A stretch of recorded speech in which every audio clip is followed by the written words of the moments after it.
Assalamualaikum warahmatullahi wabarakatuh.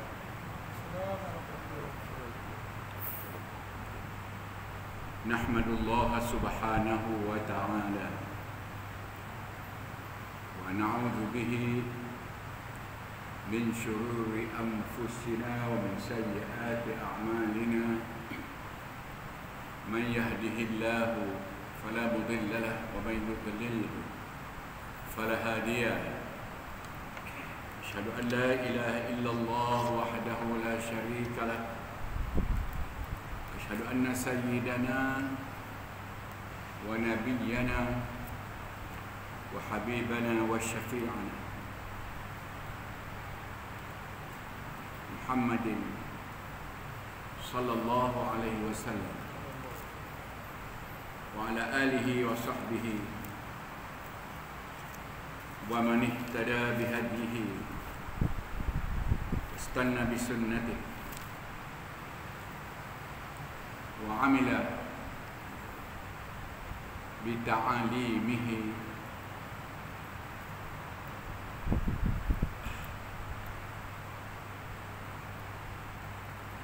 wa ala alihi wa sahbihi wa man sara ala nahjihi ila yaumiddin. Rabbana iftah bainana wa baina qaumina bil haqq wa anta khairul fatihin wa la hawla wa la quwwata illa billahil aliyyil azim.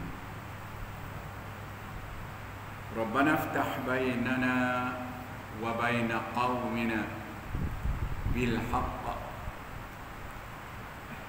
wa anta khairul fatihin. Ya Allah, bukakan hati kami dan hati seluruh umat Islam untuk menerima sepenuhnya ajaran agama, supaya mereka selamat dunia dan akhirat.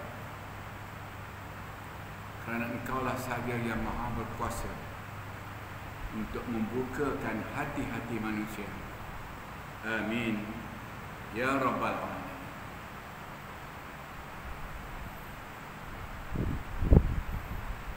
Alhamdulillah, pada malam ini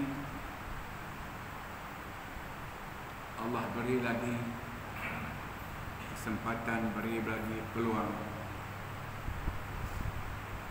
untuk kita melaksanakan perintah Allah yang sangat besar, yang tidak ada perintah yang lain yang sama besar dengan perintah yang sedang kita lakukan sekarang. Itulah juga tidak ada perintah yang lebih besar, yang sama besar pun tak ada, yang lebih besar pun tak ada daripada perintah yang sedang kita lakukan sekarang. Perintah itu apa? Perintah hadir ke majlis ini.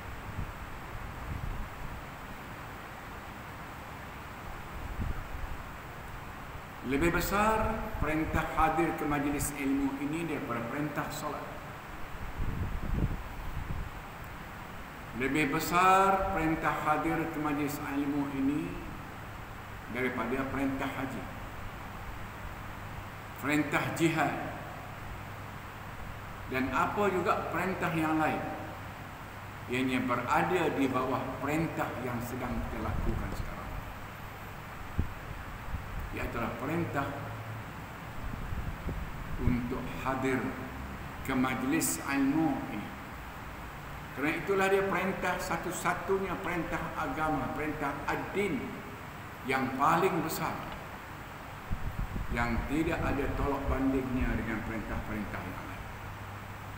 Imam Ghazali rahimahullah menyebut, kalaulah perintah itu ada 100 semuanya, dan kita letakkan perintah menghadir majlis ilmu itu sebelah 99 perintah yang lain kita letak sebelah lain, maka kalau ditimbang kedua-dua perintah ini, maka perintah menghadiri majlis ilmu lebih besar, lebih berat, lebih utama daripada semua perintah ad-din atau perintah agama yang lain. Malam ini saya nak terangkan lebih kurang untuk kita faham. Karena ilmu tu tuan-tuan dan puan-puan sekalian, satu-satunya sumber ad-din, sumber agama. Sebutlah apa pun. Sebut iman. Menghadiri majlis ilmu lebih besar daripada perintah beriman. Kerana seseorang itu tidak boleh beriman dengan jahil. Perintah solat disebut tadi. Lebih besar perintah untuk ilmu, hadir ke majlis ilmu daripada perintah bersolat. Dan sebuah hadis sempat saya nak petik sikit. Hadis itu berbunyi,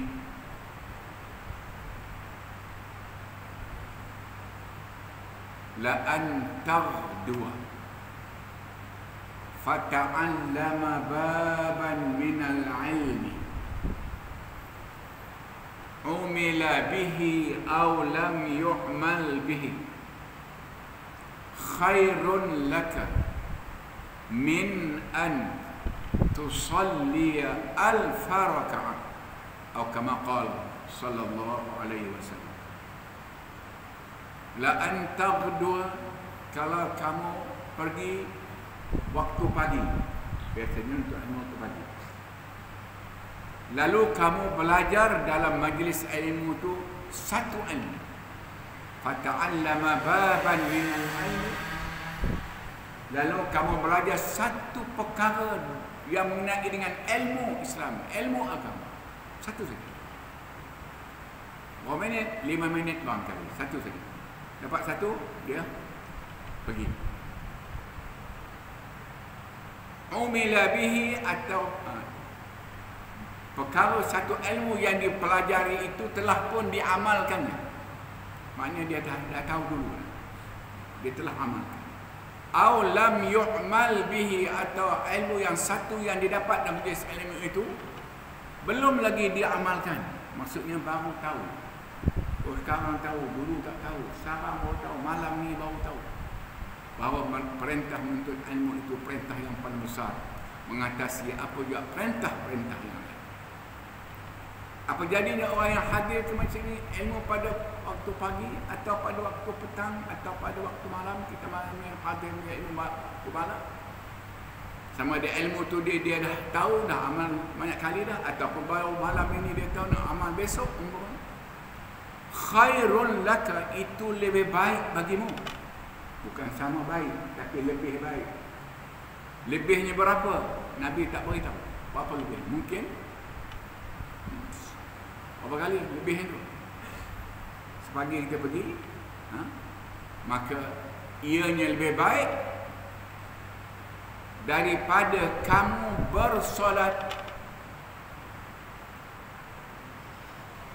sebanyak 1000 rakaat. Malam ini kita duduk menjadi ilmu. Yang tadi kalau kita dapat satu ilmu saja kita tinggalkan menjadi ilmu. Itu lebih baik daripada solat 1000 rakaat. Berapa baiknya? Mungkin 2000, mungkin 3000, mungkin 10,000, mungkin 100,000. Kerana apa disebut daripada kelebihan untuk ilmu itu adalah merupakan rahmat Allah yang paling besar kepada orang yang hadir majlis.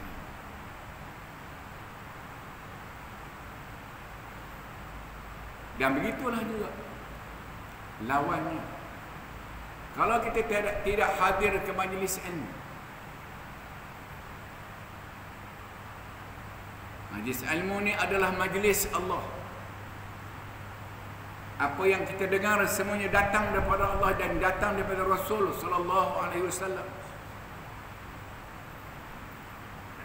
Maka tak hadir majlis ilmu merupakan dosa yang paling besar. Dia tak hadir majlis ilmu, imannya tak sah. Iman tuan-tuan bukan pergi kecil. Dia beriman dengan Allah tak sah. Kerana ilmu adalah sumber iman. Beriman kepada Rasul tak sah. Solatnya tak sah, puasanya tak sah, zakatnya tak sah, hajinya tak sah, dan seluruh kerja agamanya tidak sah dan tidak diterima oleh Allah. Kenapa? Kerana kejahilan. Al-jahlu ra'su kulli khati'atin, kata Rasulullah SAW. Kejahilan itu punca kepada seluruh keburukan hidup bagi orang-orang yang beriman. Punya besarnya dosa tak hadir menjadi ilmu. Dosa orang yang tak hadir menjadi ilmu tak diampun oleh Allah dosa itu. Saya ulang balik. Dosa orang yang tidak hadir ke majlis ilmu, Allah takkan ampunkan sama sekali. Kecuali ia meninggalkan sikap tersebut dan pergi ke majlis ilmu. Maka ketika mula dia pergi majlis ilmu, maka seluruh kerja amalnya diterima oleh Allah Subhanahu wa taala dengan penerimaan yang sangat besar, melebihi penerimaan solat, penerimaan haji, penerimaan puasa dan solat. Tuan-tuan jangan heran. Syarat pertama untuk terima taubat ni, ini darjah 1 punya pelajaran. Syarat pertama nak diterima taubat apa dia?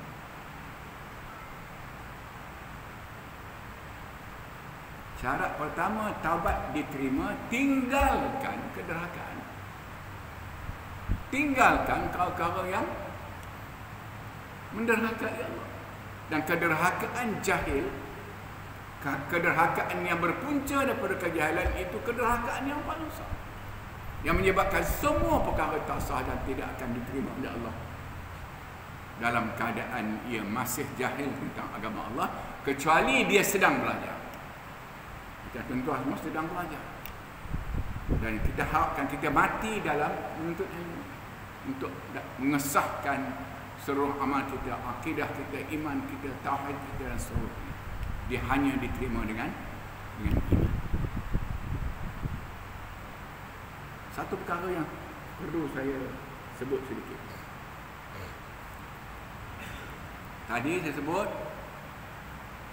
kalau seorang itu redha dengan kejahilan, dia tak hadir majlis ilmu, rumahnya di sebelah masjid, dia tak hadir majlis ilmu, dia mati dalam keadaan itu, mati dalam mengekalkan dosa yang sangat besar, lebih besar daripada dosa-dosa yang lain, kerana hidup dengan kejahilan.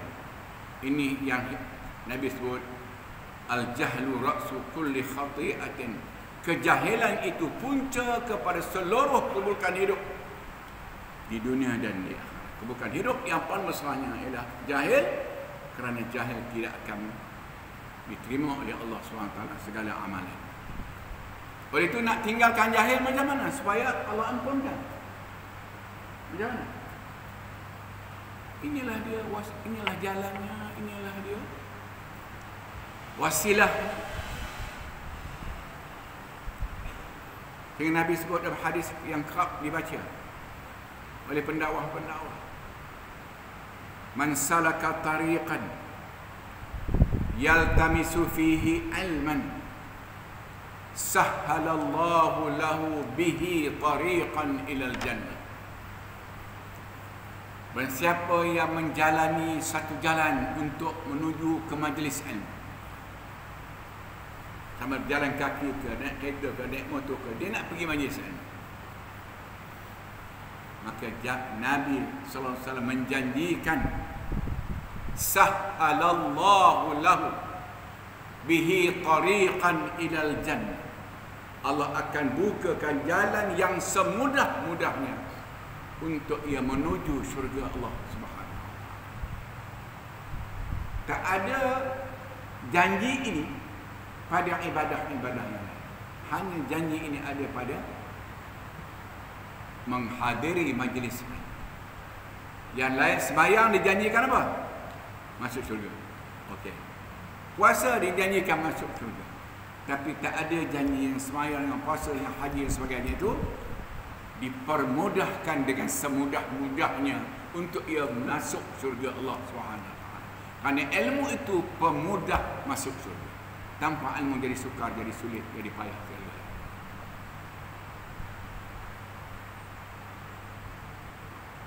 Dan inilah sebenarnya saya selalu tekankan, pertama Profesor sekali datang. Kerana orang tak ambil berat benda ni. Tadi hadir sembahyang maghrib berapa orang? Agak-agak orang. 40. Tadi. Sekarang tinggal berapa? Ha? 25, 30. Mana lebih relevan? Ikut mana hadis tadi. Orang hadir solat jamaah 30 orang. Tetapi hadir majlis ilmu 100 orang. Mana yang lebih relevan di sudut tuntutannya? Hadir ke majlis ilmu. Hadir sembahyang jamaah, Nabi sebut, ianya hanyalah sunat saja. Hadir sembahyang jamaah ni, maghrib, isyak, apa semua, 5 waktu itu, dia adalah sunnatun muakkadah. Sunat yang sangat dituntut, tak sampai wajib. Tetapi menuntut ilmu, Nabi kata, talabul ilmi faridatun ala kulli muslimin wa muslimah. Menuntut ilmu tu kefarduan yang paling besar ke atas orang Islam lelaki dan ke atas orang Islam perempuan. Disebut orang Islam perempuan. Seorang jemaah mana dia orang perempuan? Tak diperintah mereka untuk berjamaah, cuma hanya berjamaah bagi sembahyang waktu bagi orang perempuan. Hukumnya harus tak sampai sunat. Harus pun dengan beberapa kawalan, dengan beberapa syarat. Tapi menuntut ilmu fardu ain ke atas setiap orang lelaki Islam dan setiap orang lelaki, orang perempuan Islam. Bagaimana tuan-tuan malam ni yang hadir tak bawa isteri ke sana? Tuan-tuan berdosa. Kita terus ini berdosa besar. Kerana meninggalkan perintah yang paling besar, dosa yang besar. Kerana hadis sahih itu menyebut riwayat Muslim ditambah faridatun ala kulli muslimin wa muslimah.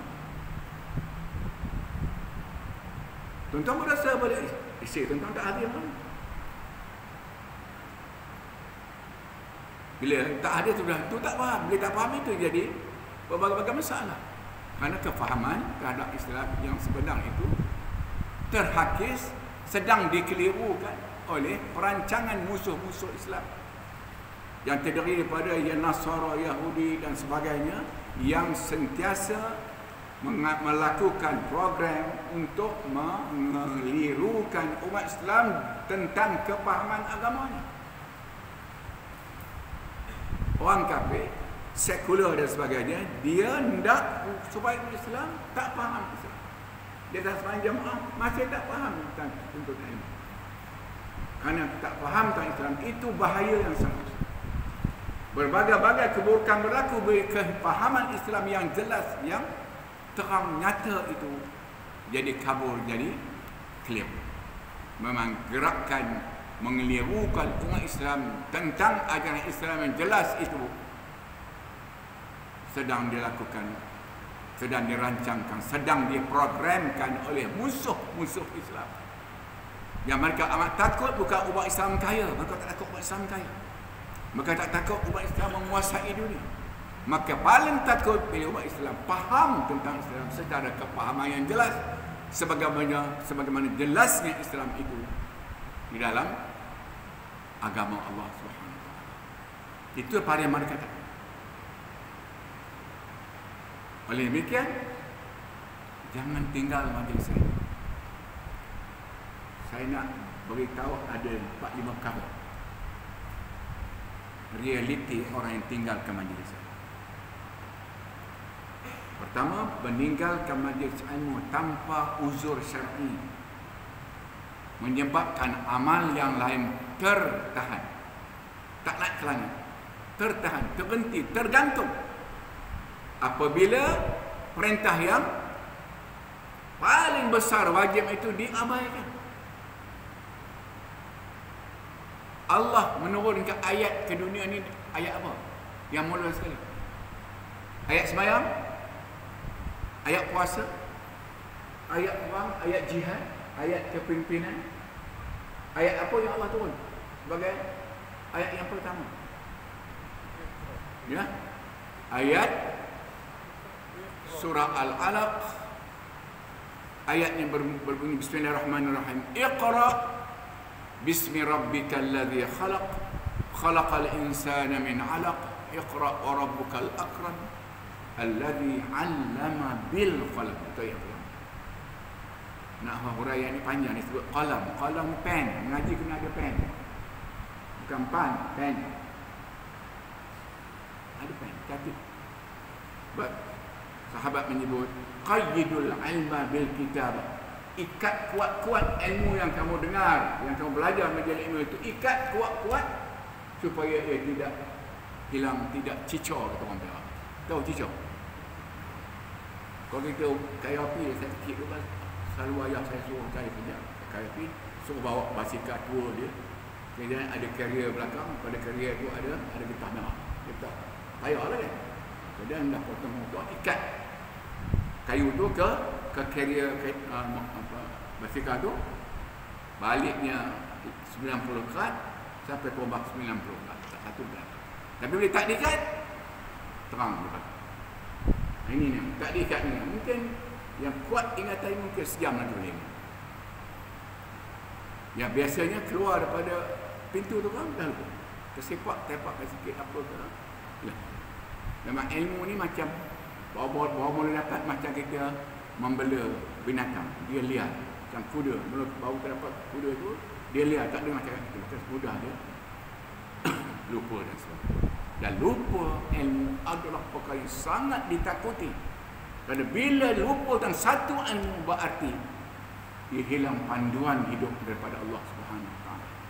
Dan di bumi ini tak boleh ikut hidup apa yang kita hendak, tetapi wajib hidup di bumi ini mengikut apa yang Allah dan Rasulnya Sallallahu Alaihi Wasallam. Sebab itu Allah turunkan hidayah, Allah turunkan petunjuk melalui para nabi-nabi dan rasul-rasul. Dan kita sebut 17 kali sehari semalam dalam solat kita, ihdinas siratal mustaqim. Berilah kami petunjuk jalan yang betul. Petunjuk jalan yang betul. Jalan ada dua. Wahadainahum najdain. Kami tunjuk kepada manusia itu dua jalan. Tapi jalan satu lagi tak betul. Tunjukkan kami hidayah. Berikan kami hidayah al-mustaqim, yang lurus dan yang betul. Kerana dengan hidayah itulah kita boleh berjalan dengan betul. Boleh berjalan sebagai hamba Allah dengan betul. Boleh bercakap dengan betul. Boleh mendengar dengan betul. Boleh sembahyang dengan betul. Boleh hidup dengan betul. Ahli politik menjadi ahli politik yang betul. Tak kira lah di Melaka, di mana sedang memilih ini. Mereka mesti menjadi ahli politik yang betul. Dan pembetulnya adalah hidayah yang datang daripada Allah SWT. Kerana yang boleh betulkan kita hanya Allah. Ingat ya? Yang boleh betulkan kita hanya Allah SWT. Tak boleh yang lain. Yang lain tak ada kena-mengena dengan hidayah yang Allah turunkan kepada kita. Jadi amat penting. Dengan hidayah itu semuanya clear, semuanya nampak jelas. Ada yang baik ke yang tak baik ke, semuanya kita nak akan nampak jelas. Cuma saya nak hurai sedikit kesempatan ini tentang apa sebenarnya, bincang sebenarnya, apa sebenarnya malam ini khususnya tuan-tuan tak berganjak daripada tempat duduk tuan-tuan untuk tinggalkan majlis ini. Kalau ada dah lama pergi lah, salamnya habis. Sapu apa habis. Ada sikit yang lama sikit, baca doa, baca doa habis. Lagi apa? Ada yang panjang lagi, sepanjang sunat 2 rakaat, kan? Lepas tu pergi. Tuan-tuan masih tunggu ni, apa sebenarnya yang ada dalam keyakinan tuan-tuan sehingga tuan-tuan tak bergerak dalam majlis ilmu. Saya nak huraikan supaya tuan-tuan tahu apa yang ada dalam diri tuan-tuan yang menyebabkan tuan-tuan masih tunggu dalam majlis ilmu, yang dekat dengan yang jauh. Kata ulama ada 5 perkara. Ada 5 perkara yang sangat terpuji di sisi Allah, yang sangat mulia di sisi Allah, yang amat dikasihi oleh Allah. yang ada di dalam diri tuan-tuan yang menyebabkan tuan-tuan tak sampai hati nak tinggalkan majlis. Kerana majlis ilmu ni adalah majlis Allah Subhanahu Taala, bukan majlis saya, bukan majlis atau kuasa masjid, bukan majlis tuan-tuan semua. Ini adalah majlis Allah. Kenapa kita tunggu? Kalau sempat sampai Isyak ni, nanti terang lima perkara tu untuk tahu apa yang ada dalam diri kita. Kena menilai diri kita sendiri. Pertama sekali, cuba dengar betul-betul. Dalam hati tuan-tuan ada suatu keyakinan. Keyakinan yang sangat besar. Keyakinan yang sangat kukuh tentang kewajipan menghadiri majlis ini. Tadi saya sebut awal kehadiran majlis ilmu, kewajipannya mengatasi semua kewajipan lain. Lebih besar daripada kewajipan sembahyang, lebih besar daripada kewajipan beriman, lebih besar daripada semua kewajipan yang lain. Kerana setelah ada ilmu, barulah yang lain itu betul, yang lain itu dapat dilakukan, yang lain itu diterima oleh Allah SWT. Ke atas keyakinan yang pertama ini, tuan-tuan tak berganjak dalam majlis ini. Nak dengar apa yang akan disebutkan yang datang daripada Allah Subhanahu wa Ta'ala. Pertama, yang tak duduk majlis ilmu ni, tak malah habis doa, habis zikir pergi, ada dalam diri dia keyakinan yang bercanggah dengan keyakinan tadi. Apa dia? Dia tidak yakin, dia tak faham, dia tak tahu bahawa menghadiri majlis ilmu itu adalah amalan yang paling besar di sisi Allah. Kerana dengan kita melaksanakan yang kewajipan ini akan menjadikan semua penghayatan agama jadi betul dan akan diterima oleh Allah dan akan layak masuk surga Allah SWT. Orang yang tak mengaji tak betul. Pegang sungguh-sungguh. Orang yang tak mengaji, orang yang jahil, orang yang mati dalam keadaan jahil, kerana jahil kena redha dia. Jahil dia dua, satu jahil yang dia redha, jahil yang dia tak redha. Jahil yang dia redha, dia tak ada siapa orang dia belah begitu je kan. Sedangkan kita yakin bahawa apa yang disebut dalam majlis ilmu ni semua perkara yang mengenai dengan kita. Tak ada perkara yang mengenai dengan orang lain. Semua perkara yang mengenai dengan kewajipan kita sebagai seorang yang mengakui sebagai mukmin, yang mengakui sebagai orang yang bertakwa dan beriman kepada Allah. Dan dalam majlis inilah dapat didengar segalanya, dapat difahami segalanya. Amat pertama tadi, perasaan, keyakinan yang amat terpuji di sisi Allah, yang amat mulia di sisi Allah. Maka dengan keyakinan itu menyebabkan kita tunggu dalam majlis. Kata ini kewajipan yang paling besar. Tak buat yang ni, yang lain, yang besar, yang lain habis semuanya tidak akan tiba Allah. Kada apa juga yang penghayatan pada amal yang lain. Tanpa ilmu, tanpa hadir ilmu, semuanya penghayatan yang mengarut, penghayatan yang sesat, yang halal ni kalau buat tanpa ilmu jadi haram. Allah SWT. Dan kederhakaan pada Allah yang paling besar adalah merelai kejahilan. Rela kejahilan, dia tak hadir ilmu. Memang tak hadir ilmu, tinggalkan ilmu, maknanya dia rela dengan kejahilan diri. Dia kata dia tahu belaka. Itu satu. Tadi saya nak cerita balik. Bagaimana tuan-tuan tak hadir anak sendiri? Sedangkan Nabi sebut kehadiran kemudian ilmu kewajipan ke atas orang Islam lelaki dan orang Islam perempuan. Bagaimana perempuan tuan-tuan tak hadir? Memang berdosa. Oleh itu untuk melepaskan dosa itu, itu perlu ada catatan, perlu ada kaset, perlu kalau boleh ada ni. Yang ni kan balik pasang, dapat kita ingat balik semuanya. Maka kita sampaikan apa yang kita dengar dalam ilmu ni pada orang yang tidak hadir, yang Nabi kata balighu anni walau ayat, sampaikanlah daripada aku, kata Nabi, walaupun satu ayat yang kamu tahu. Jangan menjadi syaitan bisu. Tahu satu perkara itu wajib tapi tak sampaikan kepada orang yang wajib disampaikan, terutama kepada isteri kita dan kepada keluarga kita. Yang buat-buat ini kan masuk neraka lebih dulu daripada Yahudi dan Nasara. Na'udzubillah.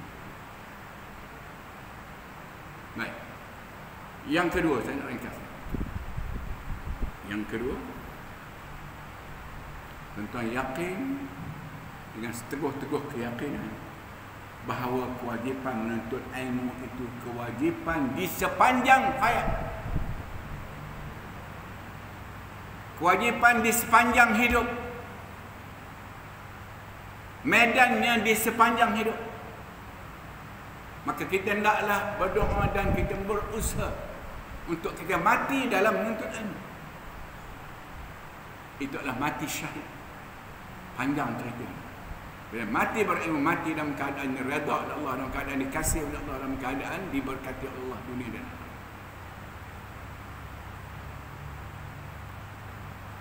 Sedangkan satu kali lagi saya nak sebut bahawa kejahilan itu, kejahilan itu adalah naluri asal manusia. Sifat semula jadi manusia, itulah dia hakikat atau realiti kejahilan. Kita baca hadis Nabi, ta'allam falaysa man yuladu aliman. Belajarlah kamu kerana tidak ada siapa pun yang dilahirkan dalam keadaan alim. Nabi-Nabi dan Rasul-Rasul alaihi wassalatu wassalam mereka lahir dalam keadaan jahil. Cuma istimewanya guru mereka adalah guru yang dihantar oleh Allah SWT, iaitulah para Jibril, itulah malaikat Jibril alaihissalam. Kalau kita yakin bahawa bilangan Nabi 124,000. Bilangan Nabi itu 124,000. Dalam sebutan bahasa klasiknya, apa dia kata? Segeti 2 laksa 4,000. Segeti itu bahasa Patani. Bahasa Patani ini bahasa pengantar Islam masuk ke alam lain. Segeti itu maknanya 100,000. Segeti 2 laksa. 2 laksa itu apa? Segeti 100,000. 2 laksa katanya 20,000. 2 laksa 4,000. Segeti 2 laksa 4,000. Itu bahasa klasik. Satu segeti itu 100,000. 2 laksa itu 20,000. 4 tu adalah 4,000. Segeti 2 laksa 4,000. Itu bilangan Nabi-Nabi dan Rasul-Rasul. Kesemuanya itu adalah para murid kepada Jibril alaihissalam. Tak akan silap Jibril ajar.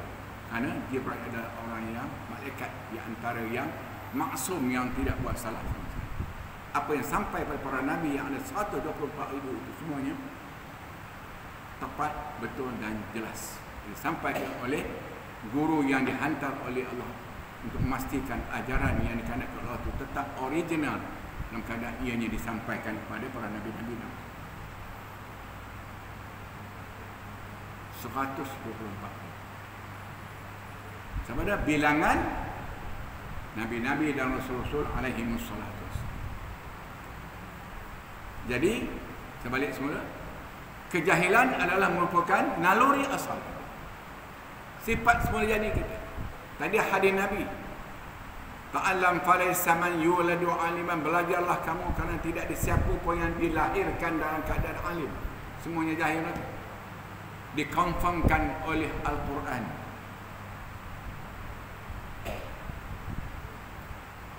Dan firman Allah Subhanahu wa ta'ala, wallahu akhrajakum min butuni ummahatikum la ta'lamuna syai'a.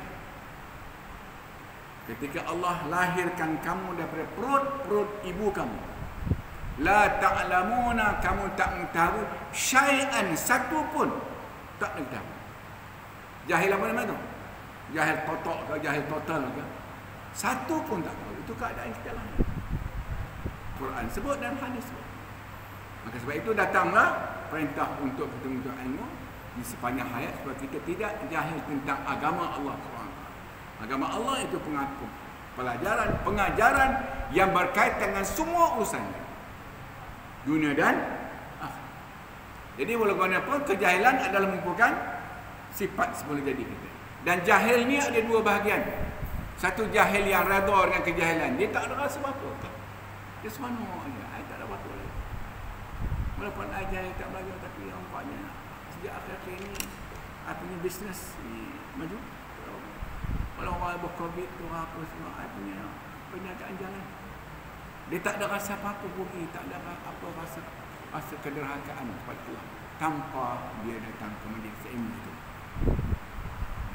Ini adalah sikap orang yang redha, yang suka, yang sudi, yang rasa megah dalam kejahilan. Dengan kejahilan. Sedangkan kejahilan tadi Nabi sebut adalah merupakan kemungkaran atau dosa yang paling besar. Mati dalam keadaan jahil sudah tentu tak masuk surga kecuali dia sedang balik. Satu lagi saya nak sebut tentang sifat yang ada dalam diri tuan-tuan sehingga menyebabkan tuan-tuan tak tinggal majlis ilmu.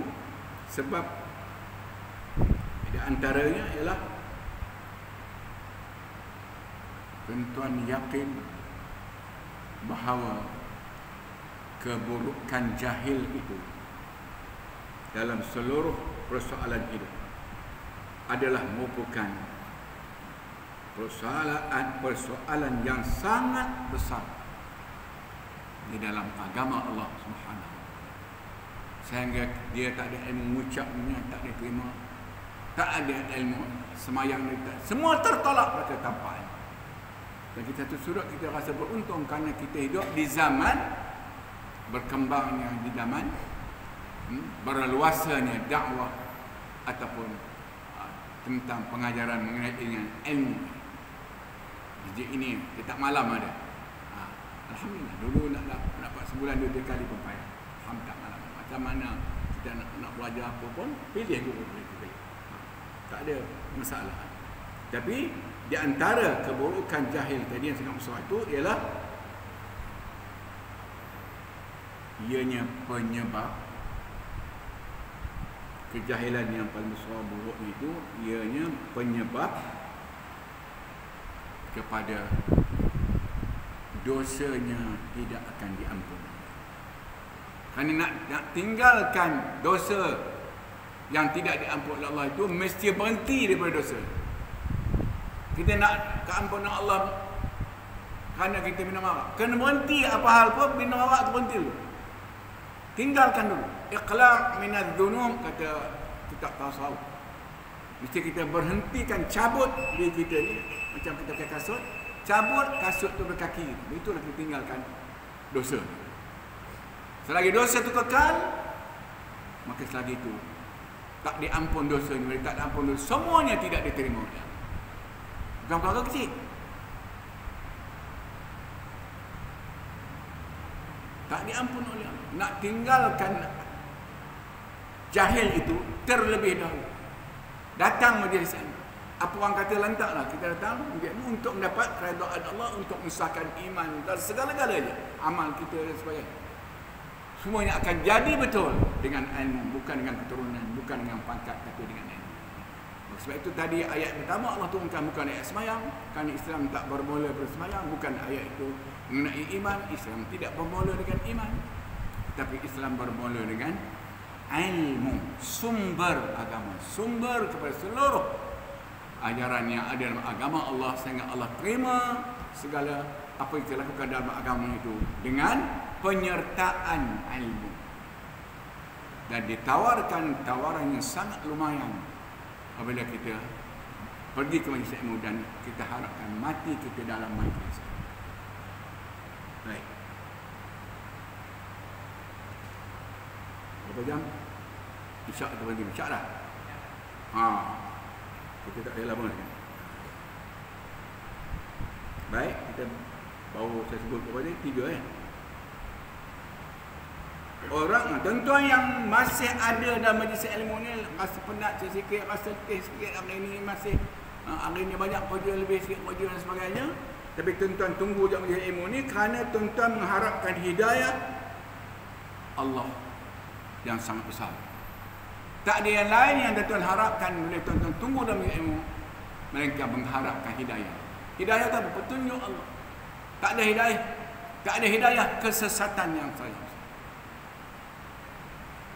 Oleh itu, Yang jahil sudah tentu ia sesat kerana ilmu itu petunjuk hidup, maka kehilangan ilmu, kehilangan segala-galanya. Jadi tuan-tuan tunggu namanya ilmu ni. Berarti tuan-tuan amat benci, mengharapkan hidayah Allah Subhanahu wa ta'ala. Dan akhir sekali, saya nak bacakan tentang suatu ayat Allah Subhanahu wa ta'ala. Ayatnya dalam surah Al-Isra. Surah Al-Isra ayat 20. A'udzubillahi minasyaitonir rajim. Wa laqad karramna bani Adam wa hamalnahum fil barri wal bahri warzaqnahum minat thayyibat wa faddalnahum ala kathirin mimman khalaqna tafdila. Surah Isra ayat 20. Ayat 70. Ayat 70. Walaqad, dan demi sesungguhnya, karramna, kami memuliakan, kami sendiri memuliakan Bani Adam, anak Adam, atau memuliakan manusia. Allah sendiri mengisytihar bahawa makhluk yang paling dikasihi, paling dimuliakan oleh Allah ialah Bani Adam, kita manusia. Malaikat bencana. Malaikat di satu sudut memang dia lebih mulia pada kita. Sudut mana? Sudut mana malaikat lebih mulia pada kita? Kerana mereka tak pernah buat salah.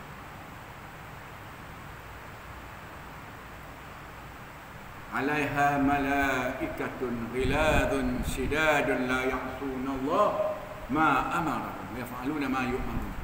Di dalam neraka itu, kata Allah, ditunggu oleh, kalau penjara dipanggil apa?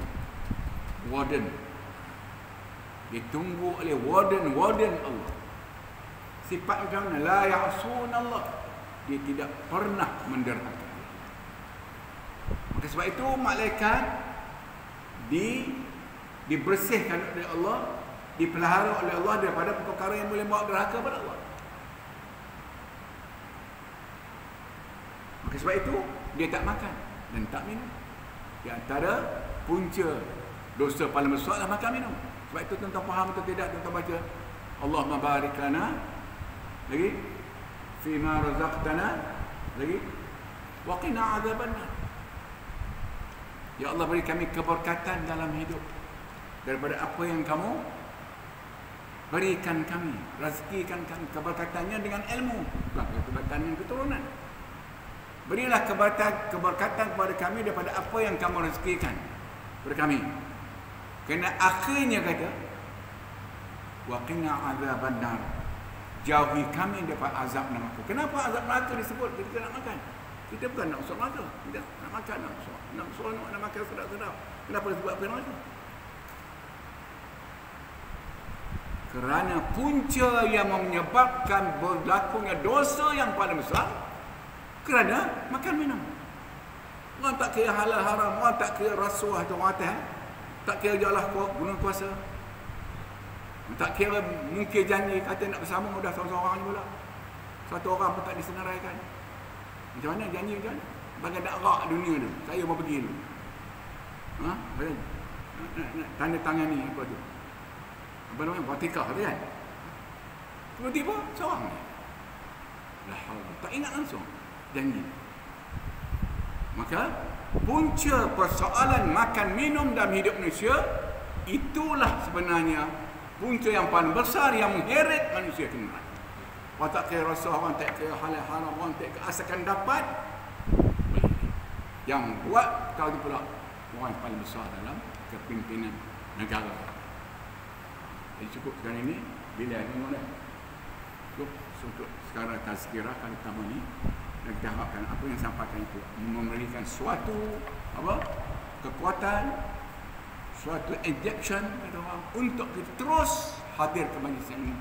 Kerana inilah satu-satunya saja